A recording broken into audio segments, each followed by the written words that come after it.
Cover करते हैं excretion. काफ़ी छोटा सा टॉपिक है, इजी भी है काफ़ी। तुम लोग को मुश्किल नहीं होगी, एक बार ध्यान से सुन लेना फिर हो जाएगा। ठीक है, एक्सक्रीशन स्टार्ट करते हैं। अरे सुनो, स्टार्ट करने से पहले सब्सक्राइब कर लेना और मेरे से ना इंस्टाग्राम पे जुड़ सकते हो, टेलीग्राम पे भी जुड़ सकते हो, लिंक मैं डिस्क्रिप्शन में डाल दूँगी। चलो एक्सक्रीशन स्टार्ट करते हैं। एक्सक्रीशन माने हमारी बॉडी से जो वेस्ट बाहर को निकलता है, दैट इज़ एक्सक्रीशन। और ये वेस्ट किस किस तरीके से बाहर निकलता है बच्चों, हमें ये तो पता है कि एक्सक्रीटा के फॉर्म में निकलता है, बट वेस्ट का फॉर्म ना स्वेटिंग भी होता है। हाँ, उससे भी हमारी बॉडी का काफ़ी वेस्ट बाहर निकल जाता है। चलो हम स्टार्ट करते हैं कि हम लोग गैसियस वेस्ट से तो गेट रेड हो रहे हैं by the process of photosynthesis या रेस्पिरेशन। प्लांट्स का वेस्ट क्या होगा, प्लांट का वेस्ट होगा प्लांट का वेस्ट होगा ऑक्सीजन, और इंसान का वेस्ट क्या होगा CO2। तो हम लोग ये इन्हें कहते हैं गैसियस वेस्ट। इसे क्या कहते हैं, GASEOUS, गैसियस वेस्ट। तो हम गैसियस वेस्ट तो लंग्स के थ्रू एक्सेल करके निकाल लेते हैं अपनी बॉडी से बाहर। पर कुछ और बायोलॉजिकल प्रोसेस होते हैं, जैसे हमारी बॉडी में जो खाना वाना बन रहा है, हम लोग एकदम प्रॉपर सात्विक खाना तो कहाँ ही खाते हैं ना। जनरली हम लोग बहुत हैवी खाना खा लेते हैं, हमारे खाने में अडल्ट्रेशन होता है, तो उस कारण से एक्सक्रीटरी प्रोडक्ट बॉडी में बनता जाता है। उसको रिमूव करने का काम होता है हमारा किडनी का। ठीक है, पीछे की साइड से नीचे को देखोगे ना तो कमर के नीचे किडनी की लोकेशन होती है। ठीक है, तो किडनी हमारे पास पेयर ऑफ किडनी है। इंसान एक किडनी पे भी जनरली सर्वाइव कर जाता है। किडनी डोनेशन के बारे में तुम लोगों ने सुना ही होगा। अब एक बार ध्यान से इस डायग्राम को पहले देख लो। स्टार्ट करने से पहले डायग्राम की लेबलिंग बहुत इंपॉर्टेंट है। लेफ्ट रीनल आर्टरी मैंने लास्ट क्लास में समझाया था, जो हमारा राइट बुक का लेफ्ट होता है। ठीक है, और जो हमारा लेफ्ट बुक का राइट होगा, ये लेफ्ट रीनल आर्टरी है। लेफ्ट किडनी है तो राइट किडनी होगी। लेफ्ट रीनल वेन है, फिर ऑर्टा है, लेफ्ट यूरेटर है, फिर उसके बाद आता है यूरिनरी ब्लैडर है, और यूरेथ्रा इज़ द ओपनिंग। ठीक है, ये लेबलिंग तुमको याद करनी पड़ेगी। और अब हम स्टार्ट करते हैं इस एक्सक्रीशन के बारे में। डिफरेंट ऑर्गेनिज्म जो होते हैं डिफरेंट तरीके से एक्सक्रीट करते हैं। जैसे यूनिसेलुलर ऑर्गेनिज्म है, वो तो डिफ्यूजन के थ्रू ही अपने बॉडी से वेस्ट निकाल देंगे। यूनिसेलुलर समझते हो ना, जिनकी बॉडी में सिर्फ एक ही सेल होता है, उसको क्या कहते हैं, यूनिसेलुलर। ठीक है, और फिर उसके बाद होता है कॉम्प्लेक्स मल्टीसेलुलर ऑर्गेनिज्म जो होते हैं, जैसे हम लोग काफ़ी ज़्यादा कॉम्प्लिकेटेड है और हमारे जो हम मल्टी सेल से बने हैं, तो हमारे यहाँ पे जो ऑर्गन होता है वो अलग अलग होता है, अलग अलग काम करने के लिए। दिल का काम होगा पम्प करना, ठीक है, और फिर उसके बाद किडनी का काम होगा हमारी बॉडी का एक्सक्रीटर को बाहर निकालना, स्टमक डाइजेशन में हेल्प करता है एंड सो ऑन। चलो अब स्टार्ट करते हैं excretion in human being. Human being में कैसे एक्सक्रीशन होता है, सबसे पहले ह्यूमन बींग का एक्सक्रीशन अगर हम पढ़े तो हमारे पास क्या क्या है, किडनी का पेयर है, 2 किडनी है। ठीक है, और दोनों किडनी से निकलता हुआ हमारा यूरेटर है। ठीक है, पाइप है बेसिकली। यूरिनरी ब्लैडर है जहाँ पे स्टोर होता है, और यूरेथ्रा जो ओपनिंग है जहाँ से यूरिन बाहर को आता है। किडनी लोकेटेड होती है एब्डोमेन, पेट के नीचे वाले रीजन में। ठीक है, on the either side of the backbone. Urine produce जो होता है किडनी के थ्रू यूरिनरी ब्लैडर के थ्रू पास होता है, और यूरेथ्रा के थ्रू रिलीज होता है। The purpose of urine is, अब यूरिन को क्यों बनाया जाता है, ताकि हमारे ब्लड को फिल्टर कर दे। जिसकी किडनी खराब होती है उनके ब्लड में टॉक्सिक सब्सटेंसेस दिखने लग जाते हैं, तो हमें किडनी फेलियर का पहला साइन ये हम जानते हैं। ठीक है, just like CO2 is remove from, जैसे CO2 गैसियस वेस्ट को लंग्स रिमूव कर रहा है, बाकी के सॉलिड वेस्ट को ये चीज़ रिमूव करती है, किडनी रिमूव करती है, बेसिकली फ़िल्टर करती है। जैसे हमारे घरों में भी फ़िल्टर लगा रहता है, कोई पानी को साफ़ कर देता है ना, ऐसे हमारे ब्लड को फ़िल्टर करने का काम हमारा किसका है, किडनी का है। अब किडनी के अंदर हम देखिए, किडनी के अंदर साफ़ करने वाले यूनिट को कहते हैं नेफ्रॉन। क्या कहते हैं, नेफ्रॉन। देखो बच्चों, nephron is the functional unit of kidney. What is the functional unit of kidney, it is nephron. ठीक है, अब हमारे देखो थोड़ा सा एक बार इससे देख लेते हैं, फिर मैं तुम्हें समझाऊंगी होता क्या है। हमारे यहाँ पे देखते हैं, जैसे लंग्स के अंदर एल्वेलाई था, ऐसे ही किडनी के अंदर नेफ्रॉन होता है, दिमाग के अंदर न्यूरॉन होता है। अरे बच्चों, न्यूरॉन और नेफ्रॉन में कंफ्यूज मत हो जाना। एक होता है न्यूरॉन और एक होता है नेफ्रॉन, दोनों ही डिफरेंट चीज़ है। ठीक है, न्यूरॉन जो होता है ना दिमाग में होता है, और नेफ्रॉन जो होता है किडनी में होता है। तो हम ध्यान से देखिए, देखो एक नेफ्रॉन ऐसा दिखता है हमारी बॉडी के में, किडनी के अंदर बहुत सारे नेफ्रॉन होते हैं। अगर एक नेफ्रॉन को मैं ध्यान से देखूं तो देखो ये कलेक्टिंग डक्ट है, माने यहाँ पे इधर इधर इधर यहाँ पे भी और नेफ्रॉन कनेक्टेड होंगे, और टोटल जो वो बनाएंगे बाय प्रोडक्ट वो यहाँ से निकल के कलेक्ट हो जाएगा एक जगह। फिर उसके बाद इसे ग्लोमेरुलस कहते हैं। ग्लोमेरुलस बेसिकली एक कप लाइक स्ट्रक्चर होता है। ठीक है।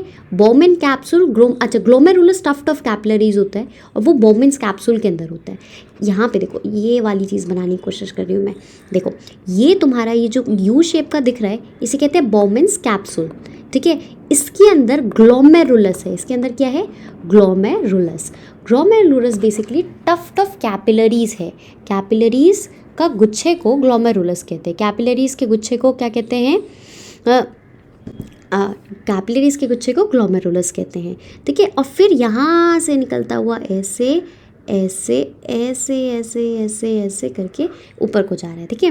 देखो तो यहाँ पे ना फिल्ट्रेशन स्टार्ट होता है। ये कैपिलरीज अभी मैंने पढ़ाया था जब ट्रांसपोर्टेशन पढ़ाया था, कैपिलरीज काफ़ी ज़्यादा थिन होती है, ठीक है। और तो उसके अंदर से जितना भी फिल्टर करना है सामान ये यहाँ बोमेन्स कैप्सूल के थ्रू होते हुए नीचे जाता है, ठीक है। कैपिलरीज यहाँ भी देखने को मिल रही है और रीनल वेन्स देखने को मिल रही है। ग्लोमेरुलस मैंने समझा दिया, ग्लोमेरुलस था क्या, टफ्ट ऑफ कैपिलरीज। क्या होता है, टफ्ट ऑफ कैपिलरीज, कैपिलरीज का गुच्छा। बोमेन्स कैप्सूल, इस कैप्सूल इस कप को कहा जाता है। और tubular part of the nephron collecting duct. Okay चलो, इसका नेफ्रॉन का स्ट्रक्चर समझ आ गया ना। कलेक्टिंग डक्ट है, इसके अंदर बोमेन्स कैप्सूल है, ग्लोमेरुलस है। अब हम देखते हैं काम कैसे करता है। कैपिलरीज के एक कप शेप एक कलेक्टिंग डक्ट होता है जिसे बोमेन्स कैप्सूल कहते हैं। ये कलेक्ट करता है फिल्ट्रेट, जो चीज़ फिल्टर हो गई जो बाहर निकाली उसको कलेक्ट करता है। हर किडनी के अंदर छोटे छोटे नेफ्रॉन्स होते हैं जो एक साथ पैक्ड होते हैं। जो इनिशियल फिल्ट्रेट होता है जैसे ग्लूकोज हो गया, अमीनो एसिड्स हो गया, सॉल्ट हो गया, मेजर अमाउंट ऑफ वाटर हो गया, ये वापस से रीएब्जॉर्ब हो जाता है। यहाँ पे चेक किया जाता है कि कोई भी काम की चीज़ बॉडी के बाहर तो नहीं जा रही, तो जो चीज़ काम की होती है वो वापस से रीएब्जॉर्ब हो जाती है, बॉडी के अंदर वापस भेज दी जाती है, ठीक है। और डिपेंड करता है बॉडी के अंदर कितना एक्सेस वाटर है। ज़्यादा पानी पीते हैं तो ज़्यादा टॉयलेट आता है ना, ठीक है। तो जितना एक्सेस वाटर है उसको बाहर निकाल दिया जाता है। फिर आता है यूरिन फॉर्मेशन ईच किडनी। ये जो यूरिन यहाँ से इंपॉर्टेंट हो जाता है, मार्क कर लेना। जो यूरिन फॉर्मेशन होती है ईच किडनी में लॉन्ग ट्यूब को एंटर करते हैं यूरेटर को, ठीक है। जो किडनी हमने देखा था ना ऊपर डायग्राम, किडनी से दोनों किडनी से एक यूरेटर निकल रहा था और एक यूरिनरी ब्लैडर था। तो जो ये यूरेटर होते हैं, पाइप्स को क्या कहते हैं, यूरेटर कहते हैं। यूरेटर के थ्रू किडनी से पास होता है यूरिन और यूरिनरी ब्लैडर में स्टोर होता है और लास्ट की ओपनिंग को यूरेथ्रा कहते हैं। यूरेथ्रा जो होता है मतलब यूरिनरी ब्लैडर जो होता है वो दिमाग से कनेक्टेड होता है। जब यूरिनरी ब्लैडर फिल हो जाता है तो हमें अर्ज होता है, मतलब हमें दिमाग को सिग्नल मिल जाता है कि अब now it's time to go and pee, और हम वॉशरूम जाते हैं, ठीक है। फिर उसके बाद आता है आर्टिफिशियल किडनी। अच्छा, एक्सक्रीशन प्लांट भी इंपॉर्टेंट टॉपिक है, छूट जाता है बच्चों का। देखो लास्ट टॉपिक है, प्लीज़ इसको इग्नोर नहीं करना, बहुत इंपॉर्टेंट है। प्लांट जो होते हैं उनकी स्ट्रैटेजी बिल्कुल अलग होती है एक्सक्रीशन करने की। फर्स्ट, अब इसमें हर फुल स्टॉप के बाद जो पॉइंट लिखा अपने आप में एक पॉइंट है। ऑक्सीजन जो होता है वो एक अपने आप में वेस्ट प्रोडक्ट है, ठीक है। वो फोटोसिंथेसिस से जनरेट हो रहा है और वी हैव डिस्कस्ड कि हम प्लांट ऑक्सीजन को एक्सहेल कर देता है फोटोसिंथेसिस में। तो पहला एक्सक्रीशन इन प्लांट्स में पहला पॉइंट क्या हो गया, ऑक्सीजन, जो कि फोटोसिंथेसिस से बाहर आ रहा है। फिर जब एक्स्ट्रा पानी हो जाता है प्लांट के अंदर वो ट्रांसपोर्टेशन से बाहर आता है, ट्रांसपिरेशन से बाहर आता है, ठीक है। एक्स्ट्रा पानी किस प्रोसेस के थ्रू आता है, ट्रांसपिरेशन के थ्रू आता है। फिर उसके बाद ट्रांसपिरेशन समझते हो ना, ट्रांसपिरेशन होता है बेसिकली जो पत्ते के सरफेस के ऊपर से इवोपोरेशन हो रही होती है उसे ट्रांसपिरेशन कहते हैं। जो पत्ते के सरफेस के ऊपर से इवोपोरेशन, पानी इवोपोरेट होता रहता है गर्मी के कारण, उसे ट्रांसपिरेशन कहते हैं। फिर उसके बाद आता है डेड सेल्स और कुछ और वेस्ट कैसे बाहर निकलता है, टिश्यू, जैसे कुछ टिश्यू में डेड सेल स्टोर हो जाता है, ठीक है। और जैसे मान लो कोई पत्ता है अब वो मरने वाला है, ठीक है, तो प्लांट क्या करता है अपना सारा एक्स्ट्रा जो वेस्ट मटेरियल इस पत्ते में डाल देते हैं ताकि जब ये पत्ता गिरेगा तो अपने साथ डेड मटेरियल भी ले जाएगा। फिर उसके बाद सेल्यूलर वैक्यूल्स में कभी कभी स्टोर हो जाता है, ठीक है। और हमारा हमने देखा रेजिन्स हो गया, गम्स हो गया, ओल्ड जाइलम हो गया, ये सारा भी एक्सक्रीटा ही होता है प्लांट का जो कि स्टोर होता है। चलो फिर उसके बाद एक डायलिसिस जल्दी से देख लेते हैं, इसके बाद एक्सक्रीशन भी हमारा कंप्लीट हो जाएगा। डायलिसिस में हम देखते हैं आर्टिफिशियल किडनी। आर्टिफिशियल कभी कभी किडनी ख़राब हो जाती है किसी भी कारण से, तो हम डायलिसिस एक ऑप्शन होता है, उसमें डायलिसिस में खून की सफाई होती है। देखो ये पेशेंट है, इसकी यहाँ से खून का बाहर निकल रहा है, खून साफ़ हो रहा है और फिर डायलिसिस होके फ्रेश डायलिसिस सोल्यूशन है यहाँ से ऊपर जा रहा है, मतलब ये साफ़ कर रहा है और जो यूज डायलिसिस सोल्यूशन है बाहर को आ रहा है। बेसिकली यहाँ पे मेम्ब्रेन्स होती है, ये खून को साफ़ कर देती देती हैं, ठीक है, क्योंकि हमारी बॉडी में खून को साफ़ करने की जिम्मेदारी थी हमारी किडनी की, वेस्ट निकाल रहा था, किडनी ख़राब हो गई तो बॉडी में मेटल एक्यूमुलेशन हो जाता है बच्चों, जितना एक्स्ट्रा मेटल हो गया, टॉक्सिक मटेरियल हो गया, वो जमने लग जाता है और फिर ना वो ब्लड में घुल जाएगा, ब्लड से ब्रेन में चला जाता है और ब्रेन का माल फंक्शनिंग स्टार्ट हो सकता है। इस कारण से उसे डायलिसिस कराना बहुत ज़रूरी हो जाता है। किडनी वाइटल ऑर्गन है, इसे अगर मान लो कभी इन्फेक्शन हो गया, इंजरी हो गई और रिस्ट्रिक्टेड ब्लड फ्लो हो गया तो किडनी की एक्टिविटी रिड्यूस हो जाती है। इस केस में एक आर्टिफिशियल किडनी का यूज़ करा जाता है, that is dialysis. Artificial kidney के अंदर बहुत सारी सेमी परमिएबल लाइनिंग होती है। सेमी परमिएबल का मतलब है कुछ जो पर्टिकुलर सामान जिसकी ज़रूरत नहीं है वो पास हो सकता है। सब कोई परमिएबल मतलब पास कितनी आसानी से सामान हो रहा है। परमिएबल में सब चीज़ें आसानी से पास हो जाती है, सेमी परमिएबल में कुछ ही चीज़ पास होती है। Fluid has some osmotic pressure in the blood except that is nitrogenous waste को बाहर निकाला जाता है। पेशेंट का ब्लड पास किया जाता है इस ट्यूब्स के थ्रू, ठीक है, और इस पैसेज में वेस्ट जो होता है ब्लड से डायलिस किया जाता है डिफ्यूजन के थ्रू, ठीक है, मतलब खून की सफाई हो रही है, जो साफ़ हो गया है ब्लड वो वापस से इंसान इसकी बॉडी में डाल दिया जाता है, ठीक है।